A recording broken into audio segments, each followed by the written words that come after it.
রাজনৈতিক নেতা যারা রয়েছেন আসলে সবাই একে একে বের হচ্ছেন। আমরা চেষ্টা করব তাদের সাথে কথা বলা, তাদের থেকে প্রতিক্রিয়া নেওয়ার যে এই রাষ্ট্রপতি নির্বাচিত হলো। বিএনপির মহাসচিব ছিলেন তিনি এবং বিএনপি দীর্ঘদিন পর রাষ্ট্র ক্ষমতায় আসলেন এবং তাদের দলের একজন মনোনীত প্রার্থী তিনি রাষ্ট্রপ্রধান হিসেবে দায়িত্ব নিচ্ছেন। ফলে সামনের দিনগুলোতে আসলে আমরা দেখতেই পারি যে কোন দিকে যাবে এবং রাষ্ট্রপতি কোন কোন বিষয়গুলোতে আসলে গণতন্ত্রের ধারাবাহিকতা অব্যাহত রাখতে কী ধরনের কাজ করেন।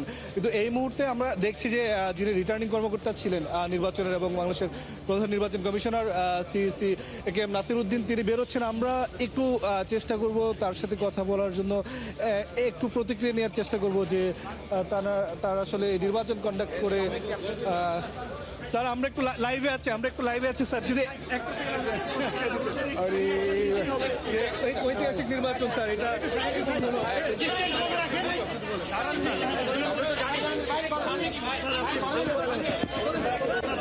এইভাবে চিল্লার মধ্যে কথা বলবো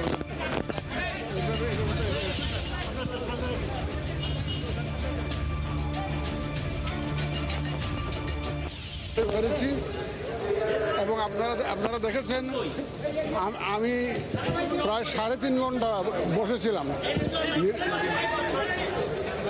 যেহেতু নির্বাচনী কর্তা হিসাবে এটা যেহেতু আমার দায়িত্ব,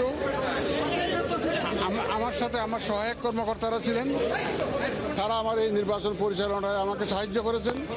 আমার কমিশনার মহোদয়রা আমার সাথে ছিলেন, আমার সচিব মহোদয় ছিলেন, পার্লামেন্টের সেক্রেটারি ছিলেন আমার সাথে, এবং কোনো কর্নার থেকে কোনো রকমের কোনো অভিযোগ আসে নাই। সুন্দরভাবে নির্বাচনটা হয়েছে।